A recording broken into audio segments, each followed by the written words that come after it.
নমস্কার বন্ধুরা, আপনারা দেখছেন বাংলা টুডে নিউজ। আর বাংলা টুডে নিউজের তরফ থেকে আমাদের অনেক অনেক স্বাগতম। আজ 11 জুনে আবহাওয়া সংক্রান্ত প্রধান খবর নিয়ে হাজির হয়েছে আবহাওয়া দপ্তর।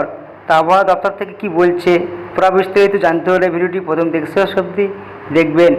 তো চলো বন্ধুরা, আর দেরি না করে আজকের ভিডিও শুরু করা যাক। মৌসুমী বায়ু অগ্রগতি অব্যাহত রয়েছে। আবহাওয়া দপ্তর জানিয়েছে দেশের বিভিন্ন অঞ্চলে বৃষ্টির বজ্রঝড় এবং দমকা হওয়ার সম্ভাবনা রয়েছে। বিশেষ করে 16টি রাজ্যের ভারী বৃষ্টি ও ঝড়ের সতর্কতা জারি করা হয়েছে। কোথাও কোথাও ঘন্টায় 60 কিলোমিটার পর্যন্ত বেগে বাতাস বইতে পারে।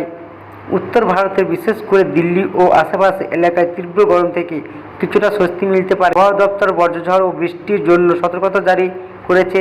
সাম্প্রতিক বৃষ্টির পর তাপমাত্রা কিছুটা কমার সম্ভাবনা রয়েছে। পূর্ব ও পশ্চিম ভারতে ভারতীয় বৃষ্টির সম্ভাবনা রয়েছে।